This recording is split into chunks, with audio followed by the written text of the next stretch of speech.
The night the sky changed, nobody was ready. At first, people thought it was just another meteor shower. Bright lines of light crossed the black sky, moving too slow to be natural, too perfect to be chance. Children pointed, lovers took pictures, and for a few minutes the world looked up together. But the lights didn't fade. They grew larger. They began to hum. From every continent the same strange sound filled the air. A deep vibration like the Earth's heartbeat had become louder. Dogs barked, birds fled their trees, and oceans rolled with strange tides. The lights stopped high above the clouds and shaped themselves into forms, metallic, glowing, alive. They were not stars. They were ships, hundreds of them, floating like silver islands in the dark. Governments tried to make contact. Radios buzzed, satellites blinked, but nothing answered. Then, after 3 long hours of silence, a voice finally came through. It wasn't human. It didn't sound like a machine either. It was calm, cold, and full of pride. People of Earth, it said. This planet now belongs to the Varric Dominion. You will not resist. You will not hide. You will serve. Then the message ended. No explanation. No warning. Only silence and the heavy hum from the sky. In cities, panic began. People ran through the streets, crying, praying, calling loved ones. Some thought it was a hoax. Others thought it was the end of the world. But deep under the surface of the planet, something ancient began to stir. The ground shivered, once, twice, like something alive had woken up after a long sleep. In the Amazon rainforest, giant Varric landing ships came down, their metallic feet burning the jungle floor. Trees fell like grass, rivers turned to steam, and the animals fled in every direction. The Varric soldiers moved with machine-like order, tall, armored, their eyes glowing pale blue. They began drilling into the earth, setting up machines that pulsed with red light. The leader of the landing team, a creature named Commander Varnock, raised his hand and said, "Begin extraction. This world will feed the Dominion." But as soon as the first drill touched the ground, the earth screamed. A deep, rumbling roar came from below. The soil shook. The trees bent backward.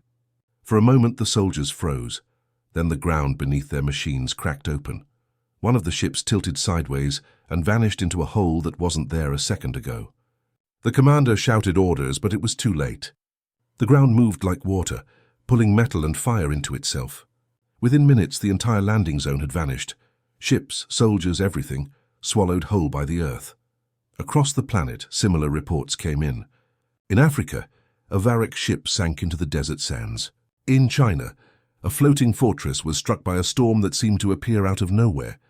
In the Pacific Ocean, an energy wave destroyed 3 ships in seconds. Something was fighting back, but not humans. Governments were confused, militaries powerless. Missiles couldn't reach the alien ships, and communication lines broke again and again. Yet, wherever the Varric tried to touch the ground, the planet itself reacted, with storms, quakes, and lightning strikes so precise it looked intentional.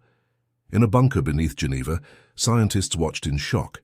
A young geologist named Dr. Ilara Mendez studied the seismic patterns and whispered, "It's impossible. These quakes are not random. It's like the planet is choosing where to strike." Her superior laughed nervously. "You're saying Earth is fighting back?" Ilara didn't answer. She only stared at the growing red dots on the map, each one marking a destroyed alien site, and whispered again, "Maybe it is." In orbit, the Varric fleet began to reorganize. Their leader, the High Chancellor, watched the chaos from his throne of black steel. His eyes narrowed. "Primitive world," he said, "yet it resists like no other. Continue the claim. If it fights, break it." But even as he gave the order, the sensors of his ship flickered. An unknown energy was rising from the planet, deep pulsing waves that disrupted Varric systems. Their ships drifted, alarms screamed, and the Chancellor's face twisted in disbelief. This world is alive," he hissed. Back on Earth, Ilara looked up through the bunker window as the night sky glowed with lightning. The clouds formed strange shapes, faces almost human, almost ancient.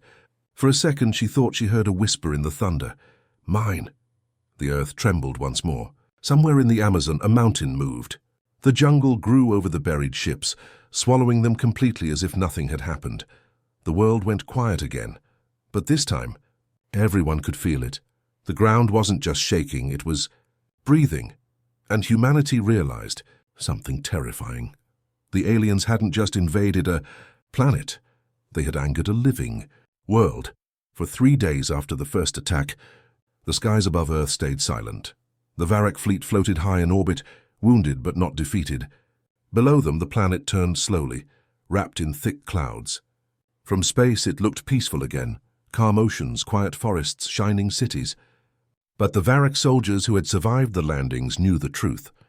The planet was not peaceful. It was watching. Commander Varnock, one of the few who escaped the Amazon disaster, stood before his leaders and spoke with a trembling voice. "It was the ground," he said. "It moved.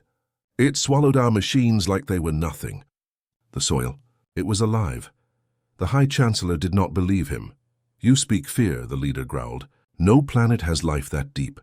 You failed to control your sector. You brought shame to the Dominion." Varnock lowered his head, but his eyes burned with something stronger than fear, confusion.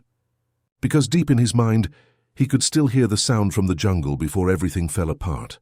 Not an explosion, not an earthquake, a whisper, a voice coming from the ground itself. Far below on Earth, humanity tried to understand what was happening. Governments formed emergency councils. Military satellites searched for the Varrock ships, but strange energy waves from the planet blocked their scans. In a bunker beneath Switzerland, Dr. Ilara Mendez stared at a large digital map glowing red and blue. Every red spot marked a Varrock crash site. Every blue spot marked new, unexplained tremors, and there were hundreds. Her assistant said quietly, "It's like the planet is breathing." Ilara nodded. "No, it's more than that. It's talking." The assistant laughed nervously, but Ilara wasn't joking. The tremors weren't random, they were patterned. When she translated the frequencies into sound, they formed low tones, repeating in a rhythm almost like speech. She recorded them and slowed them down. The words were unclear, but one phrase repeated again and again in a strange, rumbling voice. "Leave. Leave. Leave." Her heart raced. She turned to her team. "The planet is sending a message." Meanwhile, in the ruins of the Amazon landing zone, a small human rescue team entered the forest. They were searching for alien technology to study. The jungle was unusually quiet. No birds, no insects, only the rustle of leaves in the wind. As they walked deeper, they found metal fragments half buried in the soil, still glowing faintly blue. The ground around them pulsed softly, like something alive beneath their feet. One soldier reached down to pick up a fragment, and the soil moved away from his hand. He froze. "Did you see that?" Before anyone could answer, the ground cracked open again. Not violently this time, but slowly, deliberately. Out of the crack rose a formation of roots and stone, twisting together until they formed something almost like a face. 2 hollow eyes stared at the humans. Then the wind carried a low whisper. "Go." The team ran. None of them looked back. When they returned to their base, every camera they carried showed static except for one image, the stone face, half-formed, half alive. In orbit, the Varrock High Council began their analysis. They called the phenomenon Geosentience Anomalies 01. They believed the planet might contain some form of self-defense system, perhaps ancient, technology buried deep in the crust. "We will burn it," the Chancellor said. "Strip its layers until we find the core." But their scientists were afraid. Every time they sent a probe into the planet, it vanished, melted, crushed, or pulled underground. The energy readings grew stronger, almost intelligent. One Varrock officer muttered, "It's not defending. It's hunting." Back on Earth, Dr. Ilara's research led her to an old cave system in South America.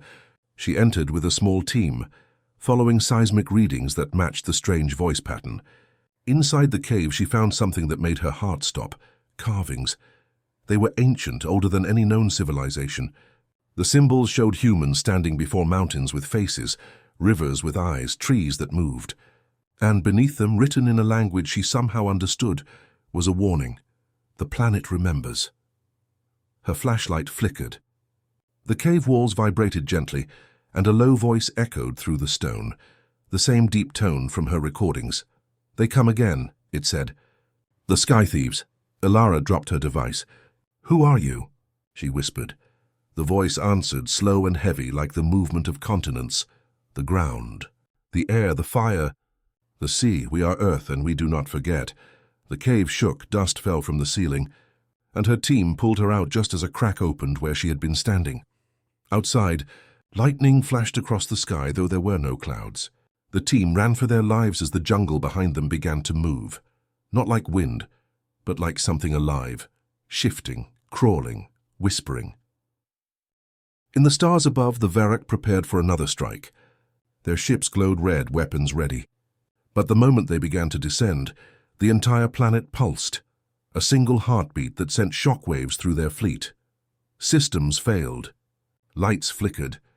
The Varrock stared at their monitors, and for the first time they saw it, a global pattern forming across the surface. Mountains, rivers, and forests moving in sync. Earth was no longer just reacting. It was waking up. High above the clouds, the Varrock fleet circled Earth like a pack of hungry beasts. They had seen the ground move. They had seen their soldiers vanish, and now their pride was wounded. To the Varrock, no world had ever dared fight back. But this world was different. Every attempt to claim it only made it angrier. The High Chancellor stood on the bridge of his flagship, staring down at the blue planet below. "Enough," he growled. "If this world wants war, then we will show it war." His command echoed through every ship.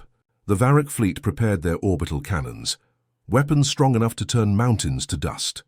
Lights glowed red across the night sky. Then the attack began. Beams of white fire fell from orbit, striking cities and oceans alike. The explosions were like silent suns tearing through the clouds. The night turned bright as day. Waves rose higher than skyscrapers. Whole forests burned. Human communication lines went dead. Satellites fried in orbit. For the first time, humanity felt truly powerless. In an underground command center, Dr. Ilara Mendez and her team watched the world being ripped apart on their monitors. "They're burning the planet," one soldier said quietly. "They're killing it." Ilara's eyes filled with tears. "No," she said softly. "They're making it angry. Far beneath the surface, deep under mountains and oceans, something vast began to move. The tremors grew stronger, faster, spreading across the continents. Volcanoes that had slept for centuries started to rumble. Storms twisted over the oceans like giant eyes. Earth was answering. In the middle of the Pacific, a massive whirlpool opened. Lightning shot up from the water straight into the clouds, connecting sea and sky in a glowing column. Varrock ships flying above it suddenly lost power. They fell like stones into the sea. Hundreds of them, swallowed by the storm they had created. The Varrock was stunned. The planet's energy levels are rising, one technician shouted. "It's targeting our fleet. Impossible." The High Chancellor roared. "No natural world can do this." But even as he spoke, his flagship shook violently. A surge of magnetic force came from below, pulling their ships off course. Alarms blared. Systems overloaded. The Chancellor's face twisted with disbelief and rage. "Find its source. Destroy it." On the ground, Ilara's bunker trembled. Screens flickered with waves of strange energy. She stared at the readings. The planet's pulse was spreading in rhythm, almost like it was reaching out. Then her communicator buzzed. A deep voice spoke through static, not human, not machine. "Help me," Ilara froze. "Who is this?" "You call me Earth," the voice said slowly. "They hurt me. I can fight, but not alone." The others in the bunker stared in shock. Ilara took a deep breath and spoke. "Then we'll help you. Tell us how." The lights in the bunker dimmed, and on the monitor appeared wave patterns of frequencies low and rhythmic. The voice continued. "Your kind once knew this sound. The resonance of life. Use it." Ilara remembered the ancient carvings from the cave, circles, waves, crystals, the resonance stones. She ran to a storage room and pulled out one of the blue crystals found in the ruins. It began to hum, matching the pulse of the planet. "We can tune to it," she said. "We can amplify its voice." Across the globe, Ilara's message spread through what was left of human communication. People began searching for the same crystals, in temples, in caves, in old ruins. As they held them, the ground beneath their feet seemed to respond. The crystals glowed, and the people felt the pulse of the earth move through them. Together, humanity and the planet became one rhythm. When the Varrock fired again, the earth struck back harder. Massive quakes tore through alien landing zones. Volcanoes erupted beneath their machines. Sandstorms buried their armies alive. It wasn't random anymore. It was war. In the skies, a Varric destroyer aimed its cannon at the Andes Mountains. Before it could fire, the entire range split open. A wall of molten rock rose like a living wave, smashing the ship in half. The High Chancellor watched from orbit as his fleet began to fall apart. "This cannot be," he shouted. "How does a planet fight?" Her voice echoed through his ship's speakers, low, deep, ancient. "You came to claim me, now I claim you." The bridge shook. The Chancellor fell to his knees. The ground, even from orbit, seemed to rise toward them. On Earth, Ilara stood outside her bunker, looking up at the storm-filled sky. Lightning formed strange shapes, not random, but faces again, the same as before. She whispered, "You're alive." "All this time." The voice came back, softer now. "You woke me. You reminded me. Together, we defend." The ground pulsed once more. In orbit, the largest Varric ship, the mother vessel, tried to flee, engines burning bright. But far below, the planet's crust shifted. In the ocean near Japan, something massive rose. Not a wave, not a volcano, but a mountain, breaking through the water, glowing with fire and light. The humans on the coast watched in awe as the sea itself lifted, roaring like a living creature. The Varric mothership turned, but it was too late. The mountain's peak erupted with pure energy, hitting the ship like a comet. The explosion lit up the entire sky. The ground rumbled once again, not in fear, but in victory. Earth had fought back, and it had won the first battle. The war in the skies slowed, but the silence that followed was heavy. Half of the Varric fleet was gone, burned, buried or lost in storms they could not control. Earth had fought back with power no weapon could match. But deep beneath the surface, something still moved. Something ancient, something alive. Dr. Ilara Mendez could feel it. Every tremor, every pulse, every whisper in the wind seemed to call her name. For days she studied the signals from all over the world. Every frequency pointed to one place, a point deep beneath the Pacific Ocean. The readings were so strong that even the Varric ships in orbit could detect them. Both sides, human and alien, were drawn toward the same mystery. Ilara gathered a small team, scientists, divers, and engineers. They boarded a submarine called Odyssey 1, built before the invasion but never tested. As they prepared to dive, Ilara looked at her crew and said quietly, "We're not just exploring. We're answering a call."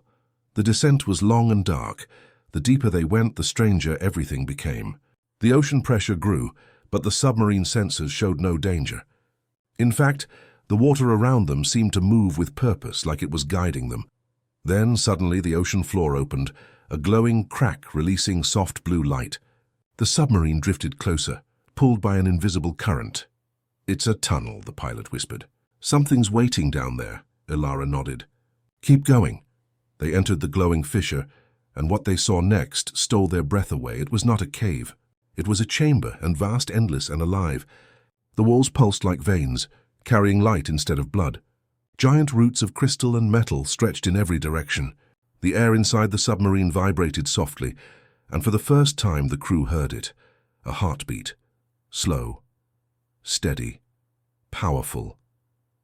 This is the source," Ilara said. "The heart of the planet." The submarine lights flickered. A voice filled the cabin, deep and ancient, like thunder rolling beneath the sea. "You have come," it said, "child of surface." The crew froze.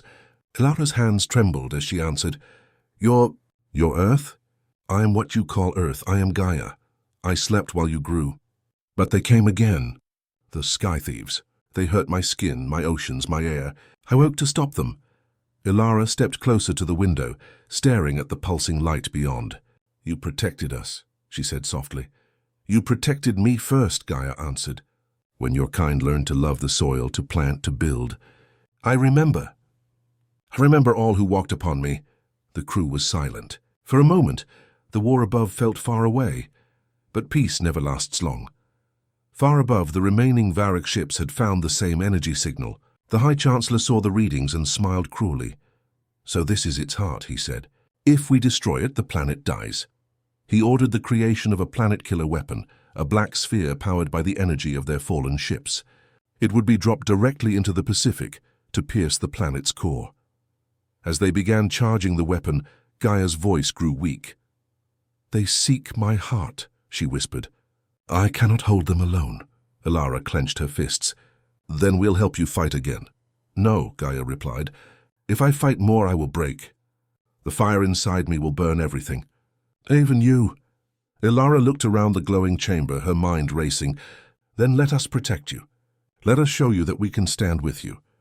For a long moment there was only silence. Then Gaia spoke again, her voice softer. If you believe, then take my light. Carry it to the world above. A beam of pure blue energy flowed from the walls, surrounding Ilara and her team. Their suits began to glow, the crystals they carried shining brighter than ever before. You are connected now, Gaia said.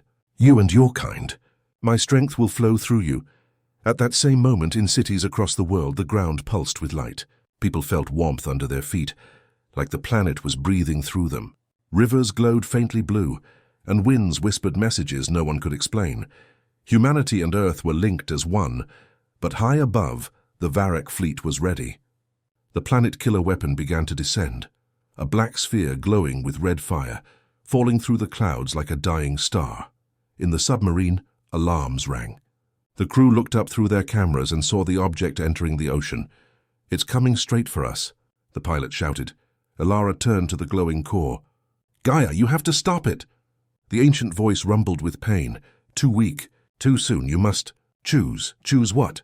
My energy can stop the weapon, but I will fall asleep again. For thousands of years, you will be alone. Ilara looked at her team, then at the screens showing the falling weapon. She took a deep breath. Do it. The chamber filled with light, brighter than the sun. The ocean shook, the seas roared, and the black sphere stopped mid-fall. It cracked, shattered, and vanished in a flash of blue energy. Then everything went dark. On the surface, the ocean became calm again. The skies cleared.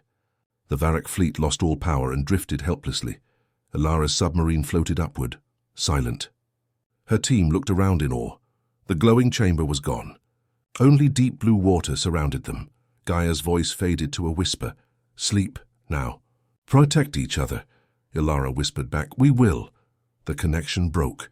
The ocean was still, but far above, in the shadows of space, the High Chancellor's ship began to move again. One last spark of red light glowing in the darkness. The war was not over. It was only the calm before the final storm. The calm did not last long. Above the earth, the remaining Varrock fleet gathered like vultures. The High Chancellor, humiliated and furious, had rebuilt his command ship in secret. His plan was simple. If he could not claim the planet, he would destroy it completely. Below, humanity sensed the threat. Cities were preparing defenses. People were moving crystals, reconnecting with the energy that Gaia had shared. The planet had taught them how to fight, and now it was their turn to lead. Dr. Ilara Mendez stood on a hill overlooking a ruined city. The wind carried an electric hum, and she felt Gaia's pulse through her boots. This is it, she whispered. The final battle. In orbit, the Varrock launched their weapon, a massive sphere of black energy. It glowed red, burning like a second sun. The fleet moved in formation, ready to fire their remaining cannons, but the Earth had already begun its defense. Volcanoes erupted across continents, rivers shifted their paths, and forests bent as if they were living walls. Mountains trembled and cracked, forming barriers that swallowed alien ships whole. On the ground, humanity was ready. Soldiers and civilians worked together, using the crystals to channel Gaia's energy. The resonance pulsed through their veins, giving them courage, speed, and strength. Hold the line, Ilara shouted. The first wave of Varrock fighters descended. They fired lasers and missiles. Buildings exploded, streets split open, but the humans struck back. Energy waves from the crystals shattered alien armor. Tremors swallowed tanks and mechs. From the ground, roots and rocks rose like soldiers, pushing the invaders back. The Varrock commander yelled in disbelief, "This is impossible. How can a species fight like this?" Ilara didn't answer. She ran toward the city center, holding a glowing crystal above her head. "For Earth," she screamed. Above the Pacific, the black sphere dropped closer. The remaining Varrock ships tried to protect it, but they were no match. Suddenly, the ocean split. A massive column of water, glowing blue, shot into the sky. The sphere shook violently, caught in a force it could not resist. "Gaia!" Ilara shouted. The planet's voice answered in a deep, rolling echo. Protecting my children." The black sphere shattered, sending shock waves across the fleet. Alien ships exploded, crashing into mountains, oceans, and deserts. Even the High Chancellor's flagship trembled as Gaia's energy pulsed upward. The final confrontation came quickly. The High Chancellor, furious and desperate, descended in his ship alone, aiming for the continents. But the Earth had learned. Gaia's energy formed a wall of mountains, forests and rivers, blocking him at every turn. The human resistance followed, using the crystals to guide the planet's power. Lightning struck the flagship. Rocks tore through its hull and waves hurled it back into space. "No world has ever resisted me," the Chancellor shouted, but the Earth itself answered. From deep within the crust, a mountain rose, taller than anything on the planet. It glowed with Gaia's energy, pulsing in rhythm with every human heart connected to it. The Chancellor's ship was caught in the energy field. It shook, cracked, and exploded in a storm of fire and metal. Silence followed. On the surface, the humans cheered. They had survived. They had fought alongside a planet alive and aware. Cities were broken, but life remained. The seas calmed, rivers flowed, and the skies cleared. Ilara stood on a field, looking at the horizon. Her hands were bruised, but the crystal glowed softly in her palm.